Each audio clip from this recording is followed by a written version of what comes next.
Well, Dave, when you look at this one, I know we talked going into the game just about obviously not wanting to let up. There obviously were a lot of positives in this one. What were you seeing maybe that and how the guys kind of fell short in this one tonight?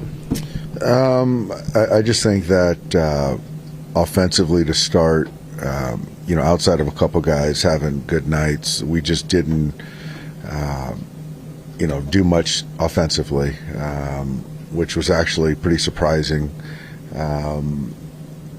And I thought Yoshi threw the ball really well, and we should have won that game. And certainly with the way he pitched, this is a hard one to kind of put into words. I know it doesn't all fall on that final inning, but what were you seeing just on the read from Teoscar? Obviously, it's a huge outfield out there, but just kind of how it popped out of his glove and just kind of how it was played there. Yeah, I know I didn't see the break. I didn't look at the replay. It was up in the air a long time. I felt he had a chance to get it. It got off his glove, and fortunately we didn't come up with the play. So, and unfortunately, Tovar, to his credit, ran hard out of the box and was on second base. And Robo gives up a ground ball, and that's the end of the game. So certainly not on Robo, and that's just a tough one.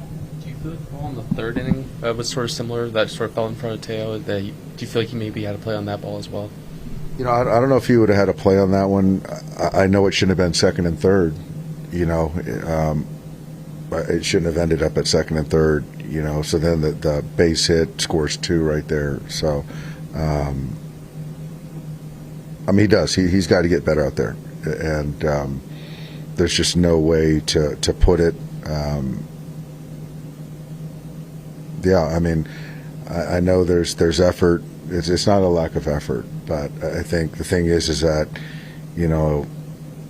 we just got to kind of get better. We do. And so, I don't know what else to say. You seem to sound a little frustrated for the second part of the season with the right field play. Are you considering any changes? Is there anything you can do?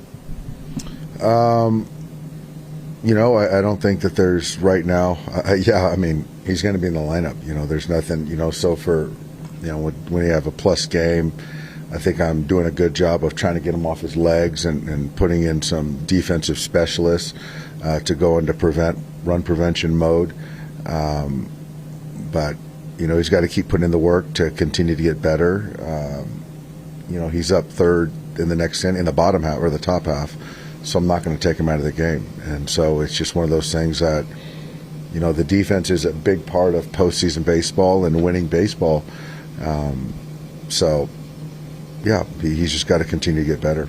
You mentioned you were surprised a little bit with the offense today.